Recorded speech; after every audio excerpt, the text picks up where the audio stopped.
तो हेलो दोस्तों, विशाल study classes में आपका स्वागत है। इस वीडियो में बात करेंगे बिहार बोर्ड मैट्रिक वाले में ऐसे छात्र जो कि 2027 में मैट्रिक का एग्जाम दे रहे हैं और साथ ही साथ उन्हें मैथ में काफी डर लगता है कि मैथ की तैयारी कैसे करें, मैथ में कौन सा चैप्टर को किस में ज्यादा नंबर आता है, कौन से चैप्टर में कितने नंबर के प्रश्न पूछे जाते हैं। एक तरह का पूरा एनसीईआरटी का सिलेबस को आज हम एनालिसिस करके लेके आए हैं और साथ ही साथ आपको हम ये भी बताएंगे कि इसकी तैयारी कैसे करनी है, कहां से करनी है, कौन बुक को आपको फॉलो करना है, कौन क्वेश्चन बैंक आपको लेना है, कौन आपको मॉडल पेपर पढ़ना है। इन सारे सवालों का जवाब आपको इस वीडियो में मिलेगा। साथ ही साथ हम आपको एक पैटर्न के अनुसार बताएंगे कि आपको 2027 में कैसे एक सीरीज में आपको अपनी तैयारी काफी मजबूत करनी है। तो इस वीडियो में आप बने रहे। यदि आप बड़े भाई हो या छोटे भाई हो, आप अपने मैट्रिक का एग्जाम 2027 में मैथ में काफी अच्छा नंबर लाना चाहते हो तो इस वीडियो को आप जरूर देखो। साथ ही साथ आपको एक पता चलेगा कि मैथ में किन चैप्टर से कितने क्वेश्चन पूछे जाते हैं। तो पहले हम आप सिलेबस को आपको बताएंगे कि पहले आपको सिलेबस देखना चाहिए। देखिए, आप एग्जाम की तैयारी कर रहे हो तो आपको सिलेबस जानना बहुत जरूरी है। साथ ही साथ सिलेबस में आप उन क्वेश्चन को भी देखो कि किन चैप्टर से कितने नंबर का क्वेश्चन पूछा जाता है। तो चलिए हम आपको पहले सिलेबस दिखाते हैं, उसके बाद बताएंगे आपको कौन सा बुक फॉलो करना है, कैसे तैयारी करना है। उन सारे सवालों का आपको जवाब मिलेगा। तो देखिए, सबसे पहले यहाँ पे एक सिलेबस दिया हुआ है बिहार बोर्ड क्लास 10 2027। इसका एक पूरा सिलेबस है जो कि एनसीईआरटी के आधार पर हम आपको बता रहे हैं कितना चैप्टर आपको पढ़ना है 2027 के लिए और कितने चैप्टर से कितने नंबर के क्वेश्चन पूछे जाते हैं वो भी आपको देखना है। देखिए, पहला चैप्टर जैसे आप क्लास 10 का एनसीईआरटी बुक खोलोगे तो वो एनसीईआरटी बुक में आपको पहला चैप्टर ही मिल जाएगा वास्तविक संख्या, जिसको इंग्लिश में बोला जाता है रियल नंबर। अब वास्तविक संख्या एक ऐसा चैप्टर है जो कि क्लास 10 के आधार पर इसमें 2 से 3 क्वेश्चन पूछे जाते हैं। पहला ही क्वेश्चन पूछता है यूक्लिड विभाजन एल्गोरिथम पूछेगा। अब आपको यूक्लिड विभाजन आपको पता है नहीं कि यूक्लिड विभाजन क्या होता है, तो उन सारे जवाब आपको बताएंगे कि यूक्लिड विभाजन क्या होता है। और वास्तविक संख्या में ही आपको एचसीएफ एलसीएम ये सब निकालने के लिए पूछा जाएगा, जिसको हम लोग हिंदी में मशा और लशा बोलते हैं।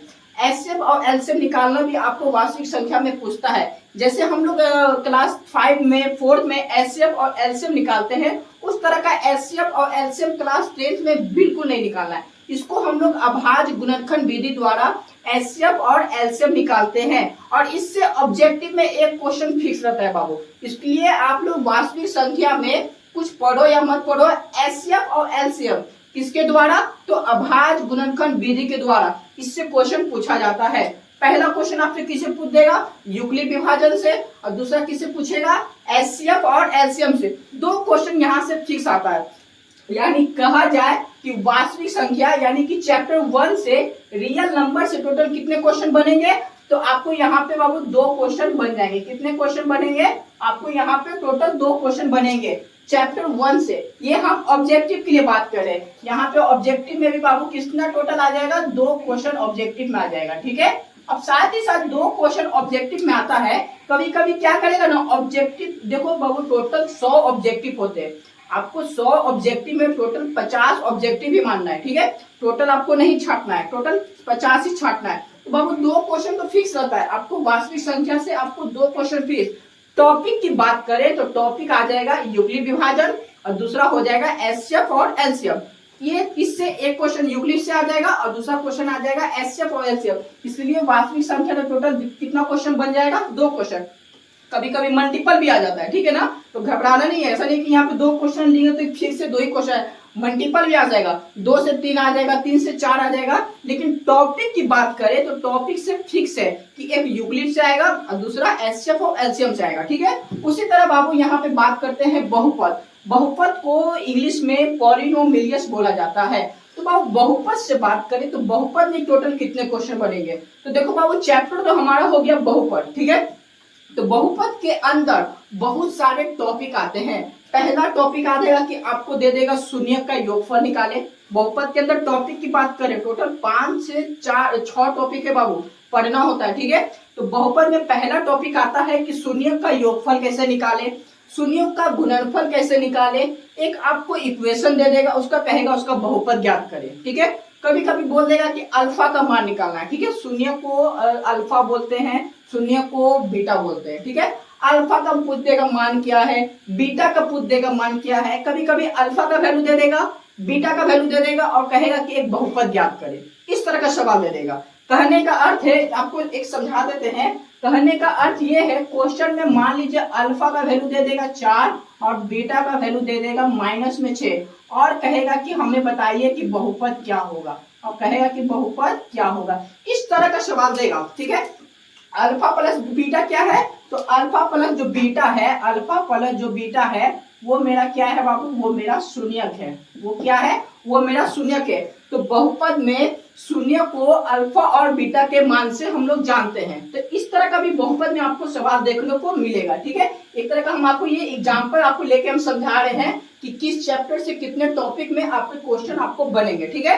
तो याद रखना, बहुपद से टोटल आपको यहाँ पे 4 से 5 क्वेश्चन आपको देखने को मिलेगा, ठीक है। 4 से 5 क्वेश्चन देखने को मिलेगा। हम टॉपिक से रिलेटेड बात कर रहे हैं बाबू, ठीक ना, कि इस चैप्टर के इसके अंदर जो टॉपिक आता है प्रत्येक टॉपिक से 1 से 2 क्वेश्चन आपको देखने को मिलेगा, ठीक है। ये एक एवरेज लेके चल रहे हैं ताकि आप अपने चैप्टर को, अपने टॉपिक को काफी मजबूत करना। और हम बताएंगे कि आपके एग्जाम में सबसे ज्यादा इंपॉर्टेंट कौन है, वो भी मैं आपको बताऊंगा, ठीक है। अब घबराना नहीं।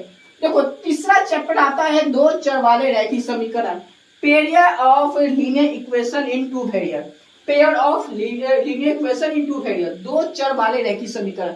ये भी एक बहुत अच्छा चैप्टर है आपके बोर्ड एग्जाम के लिए। इसमें क्या होता है ना, इसमें आपको ऑब्जेक्टिव तो पूछेगा ही पूछेगा, साथ ही साथ इस चैप्टर से आपको 5 नंबर का भी क्वेश्चन पूछता है। 5 नंबर का पूछ देगा, नाव की धारा वाला क्वेश्चन पूछता है। बहुत फेवरेट क्वेश्चन रहता है बाबू बिहार बोर्ड वाले के लिए। कुछ पढ़ो या नहीं पढ़ो, 1 नंबर, एक 5 क्वेश्चन, एक क्वेश्चन जो है वो 5 नंबर करता है। 5 नंबर या की बात कर रहे हैं, ठीक ना। नाव की धारा वाला क्वेश्चन रहता ही रहता है। एज से रिलेटेड, उम्र से रिलेटेड, कि एक पिता का उम्र, एक बाप का उम्र, दोनों का उम्र का जो होगा ना, दोनों के बीच में रिलेशन पूछता है, उससे रिलेटेड क्वेश्चन देखने को मिलेगा। और सबसे क्या करता है ना, पहली संख्या, दूसरी संख्या, संख्या से रिलेटेड जो होता है ना, उससे आपको संबंध पूछेगा कि बताइए कि पहली संख्या का मान क्या हो जाएगा, दूसरी संख्या का मान क्या हो जाएगा। ये 5 नंबर का मैं बात कर रहा हूँ, ये ऑब्जेक्टिव का बात नहीं कर रही, ये 5 नंबरिया का हम बात कर रहे हैं कि 5 नंबरिया में इसके अंदर ये सब टॉपिक आता है, ठीक है ना। किसके अंदर चैप्टर की बात कर रहे हैं, तो चैप्टर हमारा 3 है जिसका नाम है 2 चर वाले रैखिक समीकरण।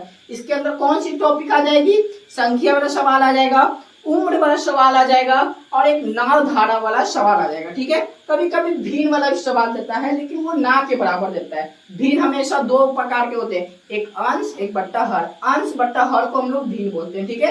जिसको संख्या में परिवर्तन करोगे तो वो मेरा परिमेय संख्या बन जाएगा, ठीक है। क्योंकि परिमेय संख्या को पी बट्टा क्यों बोलते हैं, तो बाबा वो थोड़ा सा हाई लेवल हो जाता है, उसमें हमको अभी डूबना नहीं है क्योंकि वो अलग लेवल पर चल जाएगा। हमको सिर्फ ये ध्यान रखना है कि हमें सिर्फ उतना ही ध्यान रखना है कि जितना आप एग्जाम में पूछा जाता है। तो पूछा जा रहा है कि 2 चर वाले रैखिक समीकरण में टोटल कितने क्वेश्चन बन जाएंगे, तो मोटा मोटी आप इसको लेके चलोगे तो यहाँ से लेके चलना, इसमें आपको टोटल 4 क्वेश्चन बन जाएंगे। यहाँ टोटल कितने क्वेश्चन बनेंगे, टोटल 4 क्वेश्चन बन जाएंगे, ठीक है। करो, अब देखो ये तो टोटल 4 क्वेश्चन बन गया 2 चर वाले रैखिक समीकरण से। कभी कभी इसमें क्या कर देगा बाबू, टोटल मान लो ना 5 क्वेश्चन भी देता, टोटल कितना 5 क्वेश्चन इसमें भी आपको देखने को मिल जाएगा, ठीक है। अब क्या अगला चैप्टर है द्विघात समीकरण, जिसको हम लोग बोलते हैं इंग्लिश में क्वाड्रेटिक इक्वेशन, ठीक है। क्वाड्रेटिक इक्वेशन भी आपके लिए एग्जाम में काफी इंपॉर्टेंट है। इसमें क्या करता है, इसमें हम आपको एग्जाम्पल से लेके समझाते हैं, एग्जाम्पल में लेके समझाएंगे। इसमें क्या करता है बाबू, इसमें आपको डी का वैल्यू पूछ देगा निकालने के लिए, डी का वैल्यू पूछ देगा। और डी का फॉर्मूला याद रखना, बी स्क्वायर माइनस 4ac होता है, ये फॉर्मूला होता है। इससे आपको कहेगा एक इक्वेशन निकालने के लिए। ये भी इससे आपको क्वेश्चन आपको देखने को मिलेगा ऑब्जेक्टिव में, ठीक है। इससे सब्जेक्टिव नहीं दे रहा है, इसमें सब्जेक्टिव आपको देखने को नहीं मिलेगा, आपको ऑब्जेक्टिव ज्यादा आपको देखने को मिलेगा। ये किससे बात करें, द्विघात समीकरण से बात करें, माफ कीजिएगा द्विघात समीकरण से बात करें बाबू, ठीक है। द्विघात समीकरण में आपको बी स्क्वायर माइनस 4ac से आपको देखने को मिलेगा ऑब्जेक्टिव में। सब्जेक्टिव इसमें ना के बराबर मिलता है, लेकिन 1-2 कुछ ऐसे क्वेश्चन इंपॉर्टेंट है जो कि देखने को चांस मिलेंगे आपको बिहार बोर्ड में। ऐसा नहीं कि वो फिक्स रहता है, सिर्फ देखने को उम्मीद एक होता है ना, गेस लगा सकते हैं। तो इसमें एक दो क्वेश्चन है 5 नंबरिया में, 3 नंबर में, कि जो आने की संभावना होती है। लेकिन 2 चर वाले रैखिक समीकरण में बाबू फिक्स है, उम्र वाला सवाल आपको देखने को मिलेगा, नाव धारा वाला सवाल आपको देखने को मिलेगा। आप क्वेश्चन बैंक भी पढ़ोगे ना, पिछले 10 से 12 साल के ईयर्स का यदि आप क्वेश्चन बैंक भी पढ़ोगे तो देखना आपको हर साल पढ़ते या तो फर्स्ट सीटिंग में या तो सेकेंड सीटिंग में आपको उम्र वाला सवाल या नाव वाला सवाल आपको देखने को मिल जाएगा। ठीक है, अब बात करते हैं बाबू यहाँ पे समांतर श्रेणी का। देखो समांतर श्रेणी में एक ऐसा चैप्टर है जो कि हमें एक सीक्वेंस बताता है। सीक्वेंस ये बताता है कि इसमें हमको पढ़ना होता है टॉपिक में कि पहली संख्या और डी निकालना होता है। इसमें भी हमको डी निकालना होता है, लेकिन डी में यहाँ पे इसका मतलब होता है कि सार्व अंतर। सार्व अंतर बोलने का मतलब है कि दोनों के बीच में टोटल कितना अंतर होगा। जैसे हम आपको एग्जांपल में समझाते हैं कि समांतर श्रेणी में हमको यहाँ पे पहले ए का वैल्यू पूछेगा निकालने के लिए और दूसरा पूछेगा डी का वैल्यू पूछेगा निकालने के लिए।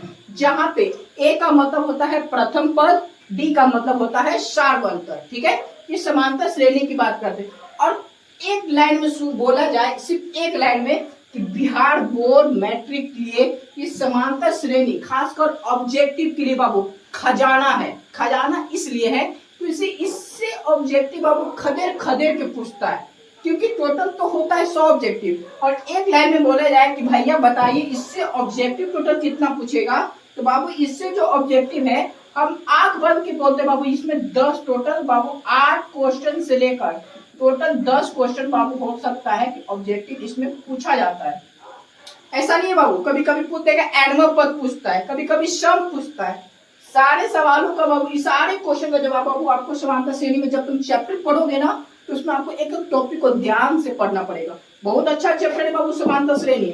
समांतर श्रेणी को जरूर पढ़ना, क्योंकि ये तो पढ़ोगे ना तो आपको काफी इंटरेस्टिंग लगेगा कि हाँ प्रथम पद छूना है। एक आपको आंकड़ा दे देगा, ठीक है ना, एक डाटा दे देगा। वो डाटा में आपको पहचानना पड़ेगा कि प्रथम पद कौन है, डी कौन है, इन दोनों का सम निकालो, इन दोनों के बीच का एनवा पद निकालो। एनवा पद का कहने का मतलब ये है कि ये मान लो 2, 4, 6, 8, 10 इस तरह का एक सीरीज चल रहा है। ठीक है, समझा रहे बाबू, तब जब चैप्टर इसका स्टार्ट करेंगे ना तो वहां पे और डीप समझाएंगे। अभी हम आपको सिर्फ थोड़ा झलक दिखा रहे हैं। एक आंकड़ा लेके चलते हैं 2, 4, 6, 8 dot dot dot dot infinity तक। तो हमको बताना है कि यदि इसका एनवा पद का मतलब जो अंतिम वाली जो संख्या होगी उसका हमको निकालना है, वहां पे कौन सी संख्या होगी। इसका एक फॉर्मूला भी रहता है, फॉर्मूला से भी आप पुट कर सकते हो, ट्रिक रहता है, ट्रिक भी देख लेना। लेकिन आपको आप बोर्ड की तैयारी कर रहे हो ना तो आपको ट्रिक की जरूरत नहीं पड़ती है, लेकिन ट्रिक हम आपको दे देंगे आपको, ताकि आप अपना कैलकुलेशन को जांच सको कि हमने जो कैलकुलेशन करके आंसर निकाला है वो सही है या गलत है। ठीक है,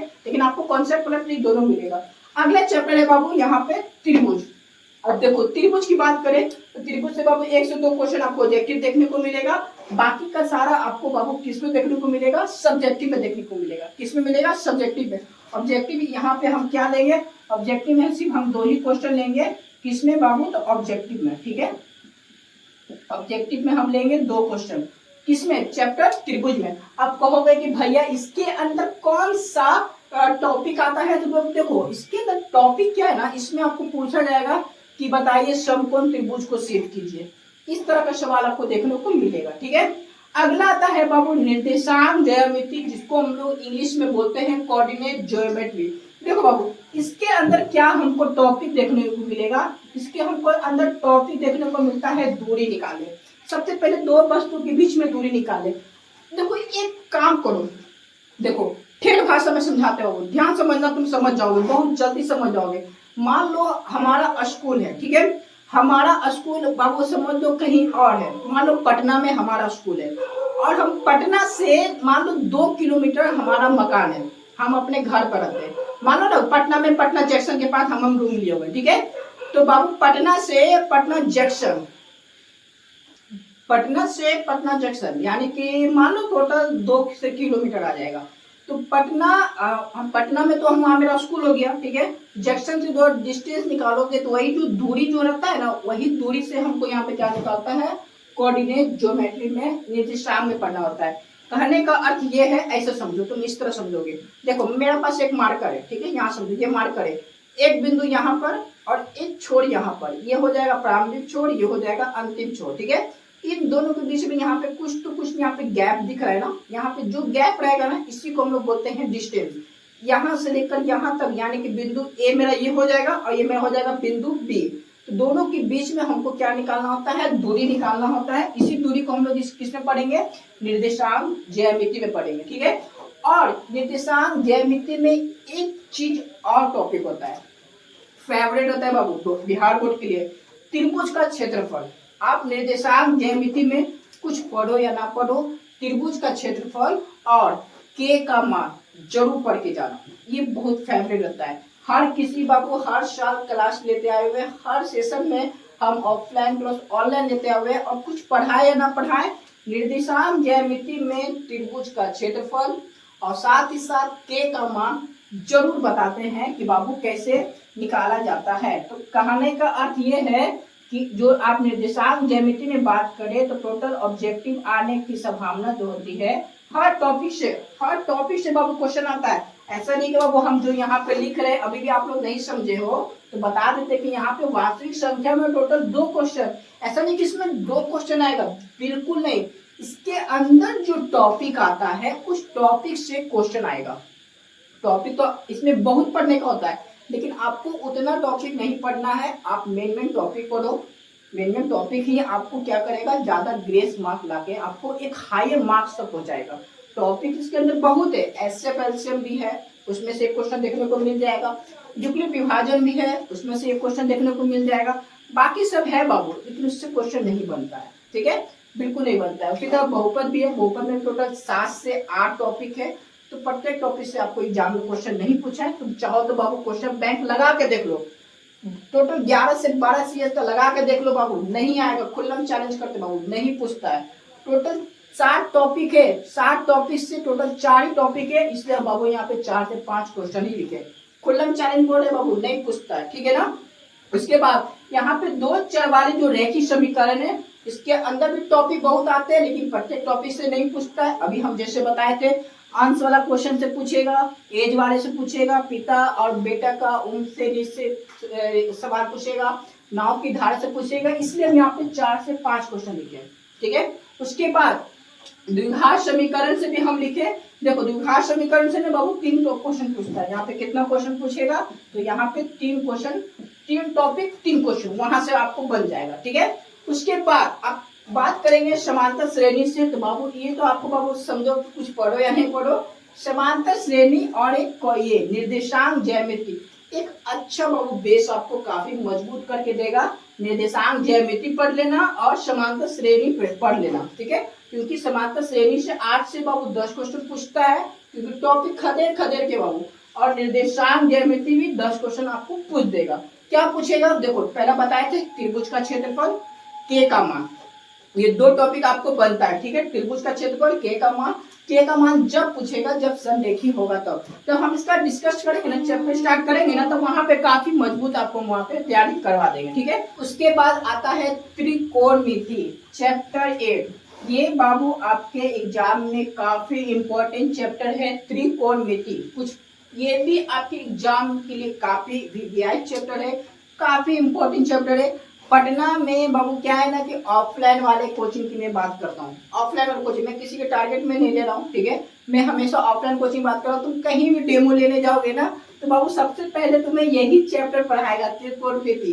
खासियत है बाबू इसकी, हम खासियत आते हैं, कमजोर से कमजोर बच्चा भी है ना वो त्रिकोणमिति में वो महारथी बनता है, वो तेज बन जाता है। किसकी बात कर रहे हैं, त्रिकोणमिति का। मैं किसी भी कोचिंग की मैं समझता कि मैं चर्चा नहीं कर रहा हूँ, मैं सिर्फ एक हकीकत बता रहा हूँ, मैं फैक्ट बता रहा हूँ। ठीक है, कि पटना में तो कहीं भी ऑफलाइन कोचिंग में जाओगे ना डेमो लेने के लिए, वो सबसे पहले तुमको त्रिकोणमिति ही पढ़ाएगा। दम दूर बात, क्यों पढ़ाता है मालूम है, हम ऐसे बोलना तो नहीं चाहिए, लेकिन हम इसलिए बता रहे हैं क्योंकि ये बहुत आसान चैप्टर है बाबू।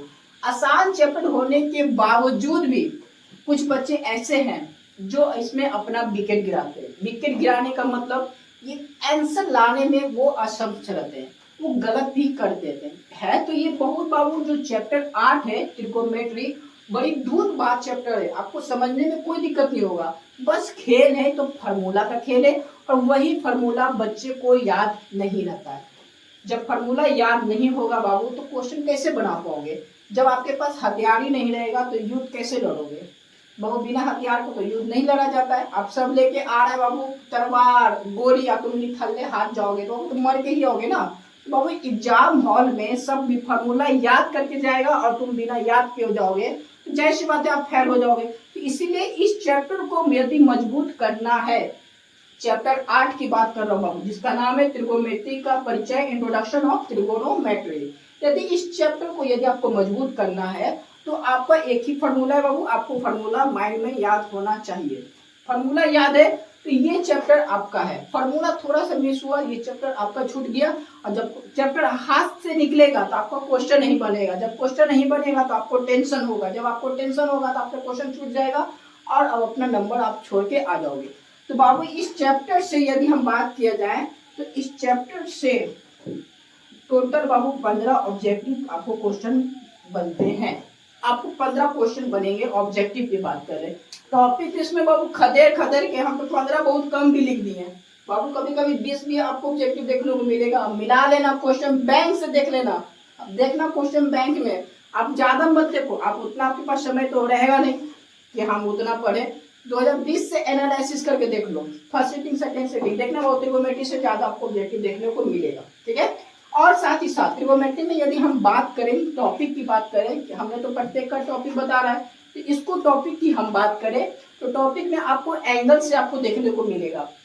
ठीक है, कि हाँ एंगल से जो भी क्वेश्चन है, जैसे कि इसमें एक दो एग्जांपल लेते हैं हम, आपको साइन का बात करें, कॉस का बात करें, टेन का बात करें, इससे आपको एंगल जो मिलेगा ना वो आपको त्रिगोनोमेट्री के बारे में पढ़ना पड़ेगा। जैसे आप मान लेते हैं इसमें एक त्रिभुज होता है, समकोण त्रिभुज। हम आपको सिर्फ छोटा सा आपको झलक दिखा रहे हैं। एक समकोण त्रिभुज होता है, उस समकोण त्रिभुज में हमको ये बताना है कि लंब कौन होगा, आधार कौन होगा, लंब कितना बड़ा होगा, आधार कितना बड़ा होगा, दोनों के बीच में जो हमको रिलेशन बताता होता है वो किस में पढ़ेंगे? त्रिगोनोमेट्री का परिचय में पढ़ेंगे, यानी कि इंट्रोडक्शन ऑफ त्रिगोनोमेट्री। बहुत अच्छा चैप्टर है बाबू, बस फार्मूला का खेल है, फार्मूला के खेल है। यदि ये चैप्टर मजबूत कर लिए बहुत इजी है आपके लिए। ठीक है, आधा सिलेबस तुमको यही कवर कर देगा। 15 को ऑब्जेक्टिव मतलब समझ रहे हो, 15 नंबर यहीं से तुमको मिल जाएगा। ऐसा नहीं है कि सिर्फ ऑब्जेक्टिव की मालिक है, इस सब्जेक्टिव का भी मालिक है। सब्जेक्टिव भी एक दो क्वेश्चन इससे बनता है, वो भी हम बता देंगे कौन बनता है। ठीक है, जो गेस लगा देंगे वही क्वेश्चन आ जाएगा। देखो अगला क्वेश्चन आता है ऊंचाई और दूरी। और देख लो 5 नंबरिया का जब भी सवाल आएगा ना तो सेकेंड सीटिंग में ये फेवरेट होता है। सेकेंड सीटिंग में ऊंचाई और दूरी जो होता है वो फेवरेट होता है। बिहार बोर्ड के लिए बता रहे, आपको देखने को ही मिलेगा, आपको हमेशा देखने को मिलेगा। ठीक है, तो ऊंचाई और दूरी से भी हम बाबू एक ऑब्जेक्टिव लेंगे, ज्यादा ऑब्जेक्टिव नहीं लेते हम, इससे ज्यादा हम अपेक्षा नहीं रखते हैं। ऊंचाई और दूरी से एक ऑब्जेक्टिव और एक सब्जेक्टिव फिक्स है। ऊंचाई और दूरी से एक ऑब्जेक्टिव और एक सब्जेक्टिव फिक्स रहता है। ठीक है, अब देखो अगला है बाबू वृत्त और वृत्त की स्पर्श रेखा है, यानी कि सर्कल और टेंजेंट ऑफ सर्कल। अब टेंजेंट ऑफ सर्कल क्या होता है? सबसे पहले ये समझो कि टेंजेंट होता क्या है। तो टेंजेंट का मतलब होता है जो छू के निकल जाए उसको हम लोग बोलते हैं स्पर्श रेखा। जो छू के जो निकलता है ना उसको बोलते हैं स्पर्श रेखा। जब चैप्टर स्टार्ट करेंगे तो वहां पे बहुत बारीकी से समझेंगे। तो इसी इतना याद रखना कि वृत्त और वृत्त की स्पर्श रेखा से आपको 2 क्वेश्चन आपको यहाँ से देखने को मिलेगा। ठीक उसी प्रकार रचना की बात करें तो रचना में बाबू एक क्वेश्चन आपको देखने को मिलेगा। रचना कुछ ज्यादा नहीं है, इसमें आपको एक क्वेश्चन देखने को मिलेगा रचना में। और वृत्त से संबंधित क्षेत्रफल यानी कि एरिया रिलेटेड टू सर्किल, इसी वृत्त में आपको पढ़ना होगा त्रिज्यखंड और इसी वृत्त के चैप्टर में आपको पढ़ना होगा वृत्तखंड। इससे भी आपको क्या कितना टोटल क्वेश्चन देखने को मिलेगा? इससे आपको टोटल 3 क्वेश्चन देखने को मिलता है बाबू। टोटल कितना क्वेश्चन? आपको 3 क्वेश्चन देखने को मिलेगा। ठीक उसी प्रकार यहाँ पे चैप्टर नंबर 13 पे आइएगा तो पृष्ठीय क्षेत्रफल और आयतन, जिसको इंग्लिश में बोला जाता है सरफेस एरिया एंड वॉल्यूम, इससे आपको कितना टोटल क्वेश्चन देखने को मिलेगा? ऑब्जेक्टिव की बात करें तो बाबू 2 क्वेश्चन देखने को मिलेगा। कितना? Total 2 question. अब बाबू बोलो कि भैया इसमें 2 ही क्वेश्चन आएगा। बाबू देखो टॉपिक में हम बात कर रहे हैं, प्रत्येक टॉपिक से कितना क्वेश्चन आएगा। अब बहुत बच्चे इसमें आके कमेंट करेंगे क्या इस चैप्टर से इतना ही क्वेश्चन पूछता है? बाबू मैं पहली बार शुरुआत में बोले थे और अभी बोलेंगे कि इस चैप्टर में जितना जो टॉपिक आता है ना उस टॉपिक से उतना सवाल बन रहा है, ठीक है ना। ऐसा नहीं कि बाबू वास्तविक संख्या से इतना ही क्वेश्चन बनता है, नहीं, बिल्कुल नहीं। इसके अंदर जो टॉपिक आता है ना, हम उन टॉपिक से बता रहे हैं कि कितना क्वेश्चन वहां पे बनेगा, ठीक है ना। समझ में आ रहा है ना बात।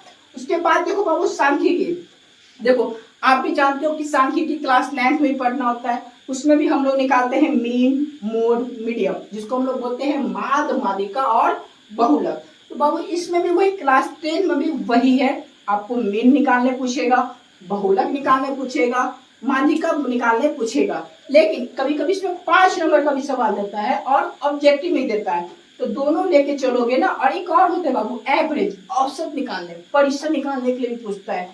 किसमें पूछेगा? सांख्यिकी में निकालने के लिए। तो बाबू सांख्यिकी ये आपका भी काफी इंपॉर्टेंट चैप्टर है, तो इससे भी टोटल बाबू यहाँ पे 5 क्वेश्चन आपको देखने को मिलेगा। टॉपिक में आपका तो 4 टॉपिक ऐसा ही हो गया, मीन हो गया, मीडियम हो गया और मोड हो गया, माद, मादिका, बहुलक। 3 टॉपिक तो ऐसे ही ले लिए, तो 3 क्वेश्चन ऐसे बन गया। चौथा क्वेश्चन टॉपिक हो गया परिसर, 5वां हो गया औसत, ठीक है। 5 टॉपिक ऐसे ही हो गया बाबू, तो 5 क्वेश्चन यहाँ पे हम लोग लिख दिए। उसके बाद आता है प्रैक्टा। प्रैक्टा से बाबू टोटल 3 क्वेश्चन देखने को आपको मिलेगा आपके एग्जाम में, ठीक है। और 5 नंबरिया बाबू प्रैक्टा में नहीं पूछेगा, 5 नंबरिया आपको सांख्यिकी में पूछेगा। ये सब था बाबू ऑब्जेक्टिव। और प्रत्येक चैप्टर से बाबू 5 नंबरिया भी बनेगा, ठीक है ना। उसके बाद अब आपके लिए सबसे इंपॉर्टेंट होता है, टोटल तो बाबू 15 चैप्टर मिल गया, यहाँ आपको 15 चैप्टर ही पढ़ना। 15 चैप्टर में कितना इंपॉर्टेंट, एक ऐसा चैप्टर बताते हैं जो कि आपको क्या क्या लगेगा जो कि पढ़ना चाहिए। कम समय बचेगा तो कुछ वैसे बच्चे जो नहीं पढ़े हैं, पहले अपना बेस मजबूत करने के लिए हम यहाँ पे आपको स्टार मार्क लगा देते हैं। बाबू बेस मजबूत करने के लिए सबसे पहले आप त्रिकोणमिति पढ़ लेना। जैसे हमने अभी आपको पिछले वीडियो में बताए थे कि पहले पटना के ऑफलाइन वाले, मैं सिर्फ देखो बाबू पटना में हम पढ़ाई किए हैं, तो बाबू पटना का हमें माहौल मालूम है, बाहर का हम नहीं बता सकते। बाबू पटना में तो हमको ऑफलाइन में पहले देखे हैं, जहाँ अपने कोचिंग संस्था में, तो बाबू त्रिकोणमिति ही पढ़ाते हम देखे हैं। कहीं भी कोचिंग में देखे बाबू त्रिकोणमिति ही देखे हैं। बाइकआउट मतलब ये कॉपीराइट मत कर देना जी आप लोग, ठीक है। तो बाबू त्रिकोणमिति ही देखे हैं पढ़ाते हुए, तो बाबू इसलिए हम लोग बता रहे हैं त्रिकोणमिति सबसे पहले बेस मजबूत कर लेना। बेस इसलिए मजबूत करना क्योंकि त्रिकोणमिति में बाबू अभी तो समय आपका बहुत अच्छा है, अभी तो बाबू जुलाई का भी महीना चल रहा है, तो अगस्त, सितंबर, अक्टूबर, नवंबर, दिसंबर, जनवरी, टोटल 6 महीना है बाबू। 6 महीना बहुत होता है तैयारी के लिए, सच बता रहे हैं, 6 महीना बहुत है तैयारी के लिए। एग्जाम तो बाबू आपको फरवरी में ले लेगा, लेकिन हम लोग बाबू 1 महीना पहले लेके चल रहे हैं। अगस्त, सितंबर, अक्टूबर, नवंबर, दिसंबर, जनवरी, जनवरी तक बाबू हम लोग कंप्लीट किए, आपका पूरा कंप्लीट कर देंगे, आपको चैप्टर पूरा कंप्लीट हो जाएगा। आपको बिल्कुल नहीं घबराना है, प्रत्येक चैप्टर आपको काफी मजबूत करने की जिम्मेदारी मेरी विशाल भैया की, ठीक है। पहले आप क्या कर लेना, त्रिकोणमिति मजबूत कर देंगे आपको। उसके बाद आप निर्देशांक, ज्यामिति को आप मजबूत कर लेना। ऐसा नहीं बाबू कहीं आप मेरे पास ही पढ़ो या कहीं और ऑनलाइन में पढ़ो या ऑफलाइन में पढ़ो, इन फ्यूचर में ये वीडियो कहीं भी जाएगा, तो बाबू कोई भी ऐसे मैट्रिक वाले छात्र हो, तो बाबू पहले त्रिकोणमिति को मजबूत करना। यदि कम समय बच रहा है तो हाँ, कम समय में आपको तैयारी कैसे मजबूत करना है, तो बाबू त्रिकोणमिति मजबूत कर लेना, निर्देशांक मजबूत कर लेना और एक समांतर श्रेणी मजबूत कर लेना। उसके बाद बाबू यहाँ पे आ जाओ, सांख्यिकी मजबूत कर लेना, क्योंकि ये सब बाबू आपको खदेड़ खदेड़ के ऑब्जेक्टिव देखने को मिलेगा। टोटल बाबू 85 ऑब्जेक्टिव बनाना होता है।